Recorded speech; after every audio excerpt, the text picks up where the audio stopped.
Tout le monde a dit que l'OTAN sans les États-Unis serait un désastre. Je suis déçu par l'OTAN parce que nous avons dépensé des milliers de milliards de dollars pour l'OTAN. Pensez-y, des milliers de milliards au fil des années, de nombreux milliers de milliards de dollars. Et nous n'étions pas exactement heureux lorsque nous les avons aidés sur la question ukrainienne. L'Ukraine aurait été finie en un jour sans notre aide. Des analystes, des journalistes, même des alliés ont douté. Et puis, l'Europe réalisait le plus grand exercice militaire de l'Alliance en 2026, sans un seul soldat américain aux commandes. Et cela a mieux fonctionné que tout ce que Poutine est capable d'organiser aujourd'hui. Ce n'est pas une opinion, c'est ce qui s'est passé dans la région baltique en janvier et février cette année. Et si vous pensez encore que l'Alliance est en train de se fragmenter sans les Américains, cette vidéo va changer votre point de vue.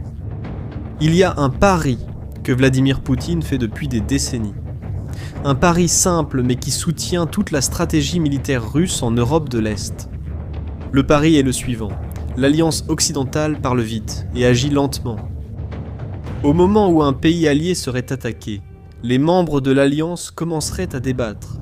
Ils s'appelleraient, mettraient des jours, voire des semaines, à déplacer troupes, matériel et carburant.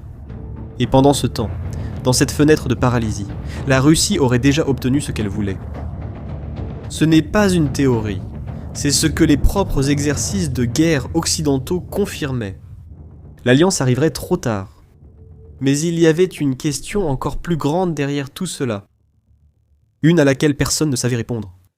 Des pays différents, avec des langues différentes, des armées différentes, des intérêts différents, peuvent-ils agir comme une seule force lorsque le moment l'exige ? Cette question est restée sans réponse pendant des décennies. Mais en 2026, ce pari a été mis à l'épreuve.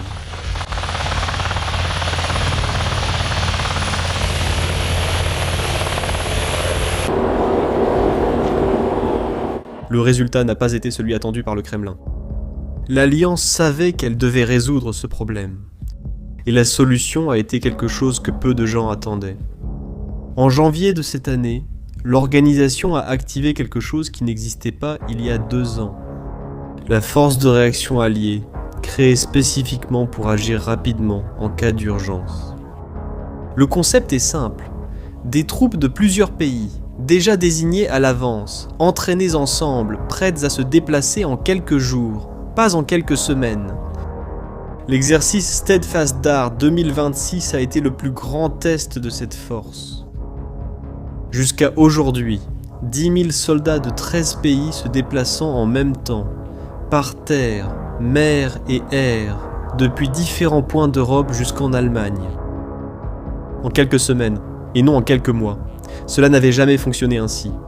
Et, pour la première fois depuis longtemps, l'Occident ne faisait pas que promettre. Il prouvait. Sans les États-Unis aux commandes, sous commandement allemand. Et ça a marché. Enfin, l'Europe s'est réveillée. Et cela a prouvé que, quand elle décide d'agir, elle agit. Le ministre allemand de la Défense a suivi les manœuvres en personne. Sa déclaration a été brève et directe. L'Alliance est unie et prête à agir. Ce n'était pas un discours, c'est ce qu'il a vu de ses propres yeux. Mais l'exercice a révélé quelque chose qu'aucun communiqué officiel n'avait préparé le monde à voir. Essayez de deviner ce qui s'est passé ensuite. 20 février 2026, mer Baltique, -5 degrés, tempête de neige, vent fort. Des conditions qui auraient paralysé toute force moins préparée. Un drone a décollé du pont d'un navire de guerre turc, l'Anadolu. Il a survolé la mer gelée. Il a localisé une cible. Il a tiré 2 missiles de précision. Touché.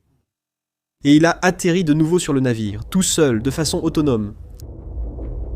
Ça a l'air simple, mais ça ne l'est pas.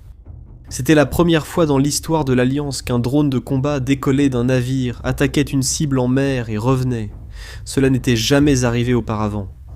Et c'est la Turquie qui a écrit ce chapitre, pas les États-Unis, pas le Royaume-Uni.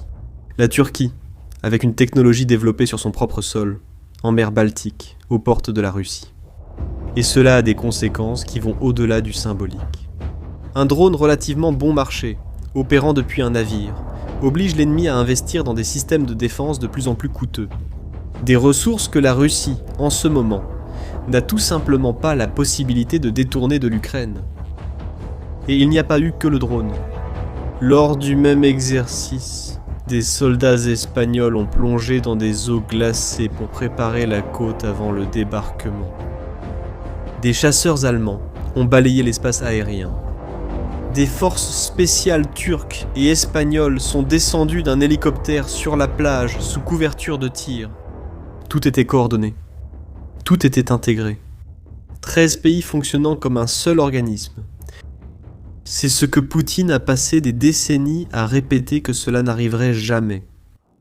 Le secrétaire général de l'Alliance a communiqué ce chiffre en janvier de cette année. La Russie perd entre 20 et 25 000 soldats par mois en Ukraine. Par mois. Les estimations occidentales indiquent que, depuis 2022, la Russie a déjà subi plus d'1 200 000 pertes entre morts et blessés. La Russie et la Chine ne cessent de dire que l'alliance occidentale est morte, divisée, affaiblie. Pendant ce temps, 13 pays ont opéré ensemble comme une seule armée, sans que personne n'ait besoin d'appeler les États-Unis pour demander la permission. Réfléchissez-y une seconde. Pendant que l'Alliance s'entraînait à intégrer des drones, l'aviation et les forces terrestres, la Russie envoyait ses soldats contre les positions ukrainiennes au prix de milliers de vies par semaine. Isolés, sans véritables alliés militaires, recourant à des missiles nord-coréens et à des drones iraniens pour tenter de soutenir une guerre qui, selon le gouvernement russe lui-même, aurait dû se terminer en quelques jours, en 2022. Le pari de Poutine n'a pas échoué par accident. Il a échoué parce que l'alliance a changé, et il ne s'en est pas rendu compte à temps. Mais ce qui vient maintenant, c'est la partie que la plupart des gens ignorent. Le Steadfast Dart n'était pas un exercice, c'était une répétition. La force de réaction alliée va augmenter, les exercices vont s'intensifier. L'alliance ne s'entraîne pas pour un seul scénario. Elle s'entraîne pour tous les scénarios. L'Europe, qui dépendait à 100% des États-Unis pour sa défense, appartient au passé. Pas parce que les Américains sont partis. Ils restent le principal pilier de l'Alliance. Mais parce que l'Europe a finalement décidé de ne plus dépendre uniquement d'eux. C'est ce que Vladimir Poutine craignait le plus. Pas une alliance dirigée par les États-Unis. Une alliance qui fonctionne sans eux. Et la réponse à cette question qui était restée en suspens pendant des décennies. Est-ce que des pays différents peuvent agir à l'unisson ? Pour l'instant, la réponse est oui. Et, en février 2026, dans la mer Baltique, sous une tempête de neige et par -5 degrés, cette alliance a existé pour la première fois. Maintenant, je veux savoir ce que tu en penses. À ton avis, l'Europe est-elle déjà prête à se défendre seule ? Ou dépend-elle encore trop des États-Unis ? Laisse ton avis dans les commentaires. C'est l'un des débats les plus importants de la géopolitique actuelle. Et l'avis de ceux qui suivent la chaîne fait la différence. Et si cette vidéo vous a ouvert les yeux sur ce qui se passe en Europe, partagez-la avec quelqu'un qui a besoin de la voir. Et si vous n'êtes pas encore abonné à la chaîne, c'est le moment de le faire. Il y a encore beaucoup plus à venir. À la prochaine.